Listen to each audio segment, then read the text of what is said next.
Yahawa Bahashim Yashai, Barak Yahawa Bahashim Yashai. Lord, forgive us for our sins, lead us to righteousness, defeat our enemies, reunite our family, and salvation to the elect. Let's start our lesson.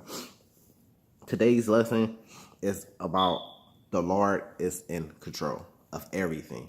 Every single thing, the Lord is in control. I want to kind of ramble a little bit, just bring up some facts as to see, pretty much jump into Egypt when the Lord brought the plagues, but the Pharaoh wouldn't let the Israelites go because the Lord was in control of his heart. It's the same thing today. He's in control of all the kings of the earth, all the different countries and stuff, and superpower armies with their leaders. He's in control of all their hearts.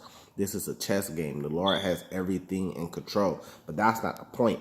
My point coming into this today is, even with awakening, he's awakening us everywhere around the world. That's the Lord. That's not just man doing that, or it's just spreading around because the internet's around. The Lord created the internet. The Lord is in control of everything. Everything is done at the Lord's time. But I want to get into, I had a couple conversations with some brothers, and they don't believe in the Bible because they believe that it was altered or things were taken out or put in, right? But they don't understand the control that the Lord has. The Lord could save something unblemished if he wants to. He could put it, because he controls. You got to think about it. You say, okay, well, an Edomite published this book, right? But the Lord could have been in control of that Edomite, of the Edomites that had control of this book. He's controlling their heart not to do certain things. So you say, well, why wouldn't they take stuff off? They're so evil and they're so wicked, then why wouldn't they take stuff off? Because the Lord didn't allow them to. Because the Lord has control of their hearts. The Lord had control of King James' heart to get the scholars to put this book into Greek and everything, and eventually, Latin and English and everything, so we could be able to understand this book.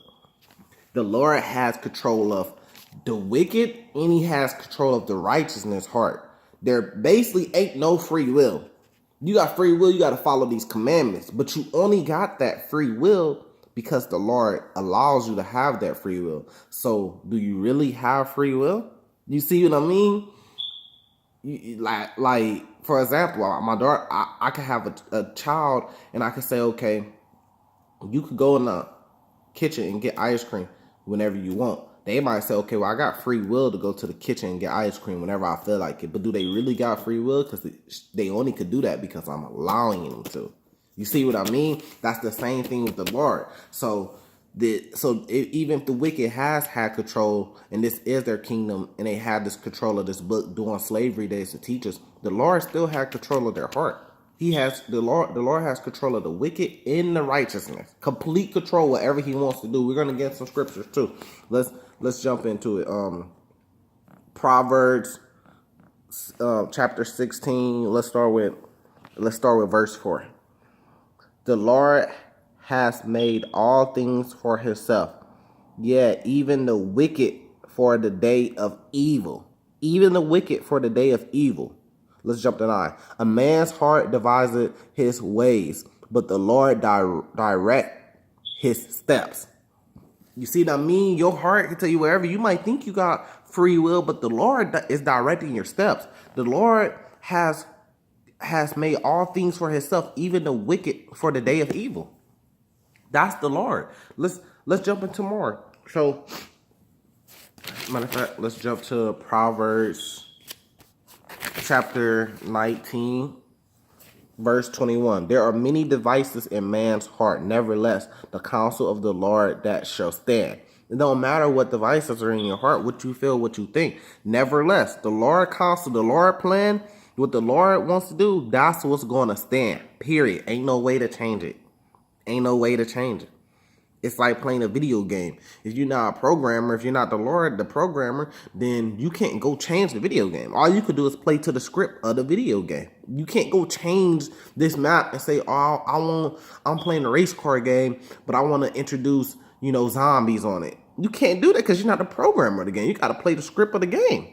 It's the same thing to life. You got to play the script of the life of the Lord's movie. You got to play it out. You can't go change it. I want to jump into another thing. You say, many people say, well, I don't listen to man. Why would I listen to man? And the man in the Bible, they're just men. So why would I listen to them then? They're just man too. How do I know they ain't lying? First of all, the man that wrote these books in the Bible was inspired by the Lord. They were men of the Lord. They got chosen by the Lord to have their words, to have the Lord words written from them in this book and passed down. Okay, well, you say, well, I don't believe that. Okay, cool. So how do we know the Bible is true, right? Okay, so let's go to some of the things that we could prove in the world right now to prove that the Bible is true. You know what I mean? It's different from, this is not just fiction. These things can be proven. Like, for example, you say, go all the way back to Noah. You could go all the way back to Adam and Eve. We know man came from somewhere, so we know that's a true story. But let's go to Noah. You say, okay, well, in Noah, it speaks about Noah and the great flood, right? Well, there's evidence all over there, scientific evidence all over the earth that there was a great flood at a point in time. Look at the icebergs. We can see that a great flood is even possible by just looking at the icebergs. But there's evidence, there's flooding evidence, all in Alaska, all in Canada, all over the world. If they look at the mountains, they could see where the water level was at before it receded. Still to this day, you could see evidence that there was a great flood. So that tells you that the Bible is true. Let's go to another one. Let's go to Egypt. The pyramids are still standing there. You could see that the Egyptians, you could go to their tombs and see the writings on the wall, even though the artifacts on the wall, even though they whitewashed them, but you can still see those artifacts on the wall. You can still see the pyramids. You can see the remains of the cities and stuff like that. So you know there was an Egypt around. The Bible speaks of that. So you're going to believe that if the Bible tells you that there was Egypt around, why won't you believe what really happened in Egypt is what really happened? Why would it tell you that there was an Egypt that exists and we can see that there was Egypt that exists and then start lying to you about what really happened there? We know there was an Egypt that really exists. We know Mount Sinai at. We know where Sodom and Gomorrah is. You could go to Sodom and Gomorrah today. You could go book a trip, and you could see evidence of fire and brimstone that came from the sky. Whatever you want to say it came from, how it came, you can see evidence of it still left. You can see stones, big stones and pieces of it. You can see the dust from it coming down and hitting, impacting, and burning, and scorching, and killing. You could go to Sodom and Gomorrah and see those evidence to today. You can see these different things. You can see the wall in Jerusalem. You can see all these different evidence that the Bible speaks of. Even if you've never been there, never seen these things in your life, you could just go to the Bible. The Bible's going to tell you all about it. And then if you really want to see if the Bible's true or not, go to these places and go see them.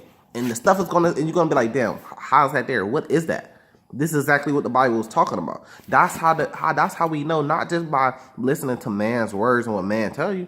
We know that this Bible is true because of the facts that's in it and the facts that you could prove that's in it still to this day. The prophecies that are happening, that the Bible said was going to happen, that we were seeing that's happening. It says that it's going to be earthquakes and rumbles at the end. What do you see?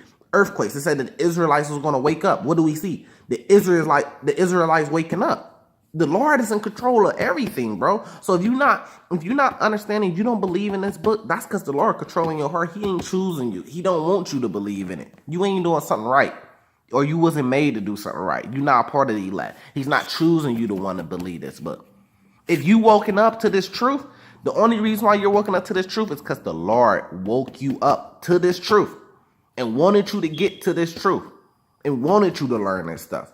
The reason why I'm making this video speaking on this right now, I could be doing a million things right now, a million different things right now at this moment. At this moment, the reason why I'm in this book trying to teach is because the Lord commanded my soul and want my soul to do this at this moment right here. The Lord is in control of everything. That's the point. Matter of fact, let's move on to Isaiah chapter 14, verse 24. The Lord of hosts has sworn, saying, surely I have thought, so shall it come to pass, and as I have purposed, so shall it stand. Everything that the Lord has thought, everything that the Lord has purposed, it shall stand. It's not no, it might stand, maybe it might stand. No, it shall stand. The Lord plan shall stand. That's what's going to happen, period. So your best bet is to get in this book and see what his plan is. Don't lie to yourself. Don't make up philosophies, because you can lie to yourself all day, but lying to yourself only ever hurts yourself. Get in here and learn the truth. Even if you an Edomite and you want to read this book, get in here and learn the truth. Don't lie to yourself, because you're only going to play yourself at the end of the day. At the end of the game, at the end of the day, you're only going to play yourself. You might as well learn the real truth, because the Lord's purpose shall stand. If you believe in it or not, if you believe in something else going to happen or not, the truth is going to happen. So don't play yourself, buddy. And that's the thing that a lot of people don't understand. Okay, you can keep playing. You can keep playing with this word, making up philosophies and everything, but the truth shall stand. The Lord plan shall stand. That's what's going to happen. So you're only going to play yourself at the end of the day. Let's get into Isaiah 55. We're going to do 8 through 11. This is 8.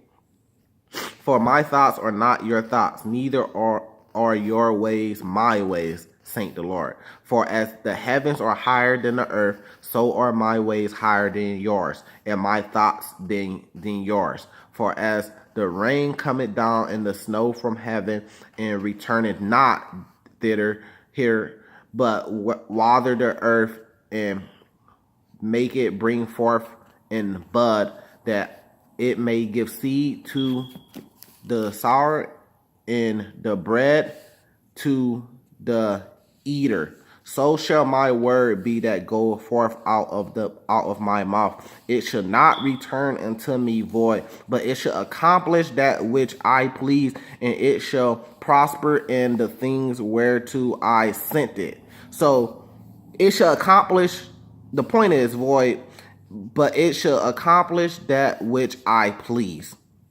Which he pleased, that's what his word is going to accomplish. And it shall prosper in the things whereto I sent it. So the Lord sent you his word, it's going to prosper in you. If the Lord wants to accomplish his word being to you and sent to you, or his word coming true, the prophecies coming true, that's what's going to happen. According to the Lord, according to this Bible. You say you love the Lord, you say you believe in the Bible, that's, you know, the Lord has full control. Period. Ain't no ends, ain't no buts. That's what it is. Matter of fact, let's jump to Matthew chapter 19,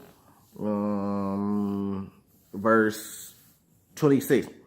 But Yahawa behold them and said unto them, with man this is impossible. With Yahawa, all things are possible. All things are possible. Anything that he wants is possible. All things are possible. So a lot of people like to laugh and say, what y'all think this is a video game? Y'all think this is a cartoon? Y'all think y'all gonna have spiritual power? You think brothers are gonna get spiritual power and be able to control the elements, be able to make the water, make the wind stop, make the wind go this way, make the wind go that way, make the stop? You seen Star Wars? You know what the Force is?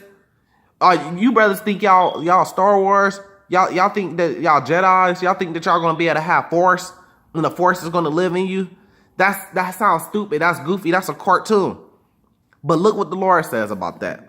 With man, this is impossible. But with God, with Yahawa, all things are possible. It says all things. So if the Lord wants you to have spiritual power, if some bullets, if Esau finna take you down in Jacob's trouble, some bullets are coming to you, and he wants you to do the Neo, and he wants you to be able to be the one and stop the bullets, like Neo did with the agents, it's going to happen if the Lord wants that to happen, because all things are possible with the Lord. If the Lord don't feel like he wants you to die right now, but every evidence of everything points to you finna die right now, you in big trouble right now, it's possible the Lord could save you from not dying. It's possible. Look at David and the Goliath. What did the Lord do? David didn't die. He won off a slingshot because the Lord wanted that to happen. Period. The things was possible with the Lord wanting that to happen. That's the point.